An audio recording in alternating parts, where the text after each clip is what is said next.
ជួបឃុំមុំមកសបុកទៀតហើយបងប្អូនទាំងអស់គ្នាបាទនៅនឹងគុំអាស័យនេះបាទហើយគុំអាស័យនេះវានៅក្នុងមាត់អូទៀតហើយបាទអញ្ចឹងនេះនៅកន្លែងមេឃធាតហ្នឹងបាទមានបលាស្អិតបលាអីច្រើនណាបងប្អូនបាទឃុំមុំមកសបុកនេះឥឡូវខ្ញុំឡើងផុយវាយកចិត្តដល់ហើយបាទខ្ញុំឡើងតាមមេឃអាស័យដែលវាធាតមិញហ្នឹងបាទខ្ញុំជន់តាមពីចុងទៅតែថាគុំហ្នឹងវាបន្លាចព្រៃពេកមានតែឡើងពីចុងឡើងទៅវិញបាទចុងវាធាតមក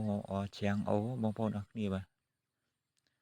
ហើយឃុំនេះអត់ធំទេបងប្អូនគ្រាន់តែវាពិបាកយកបន្តិចដោយសារបន្លាវាច្រើនពេកនេះខ្ញុំប្រហុយបដើហើយតែខ្ញុំអត់មានកត្រៃកាត់ខ្ញុំកាត់នឹងកបិតអញ្ចឹងវាយើងយឺតបន្តិចដោយសារមេឃវាច្រើនហើយកបិតយើងមិនស្រួលកាត់ដូចយើងមានកត្រៃទេបងប្អូនបាទហើយបងប្អូនអាចមើលបានបាទវីដេអូនេះគឺខ្ញុំពេលដែលខ្ញុំយកហ្នឹងគឺខ្ញុំអត់បានថតទៀតទេបងប្អូនបាទដោយសារតែវាពិបាកពេកអានេះខ្ញុំបង្ហុយវាបានបន្តិចចឹងខ្ញុំថតឲ្យមើលបន្តិចចឹងទៅបាទដោយសារខ្ញុំអត់ចេះនិយាយចឹងអធិស្ឋាន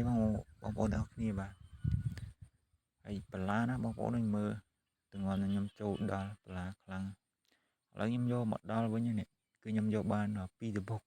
បាទអាសបុកមុនខ្ញុំអត់ទាន់បានថតឲ្យបងប្អូនមើលទេបាទតែខ្មុំនេះវាទូចពេកបាទនៅគៀនគ្នាហ្នឹងបាទអញ្ចឹងវីដេអូហ្នឹងវាអត់មានអីច្រើនទេបងប្អូនអរគ្នាបាទអញ្ចឹងបងប្អូនកុំភ្លេចជួយ like ជួយ share វីដេអូនេះខ្ញុំម្នាក់មួយផងបាទ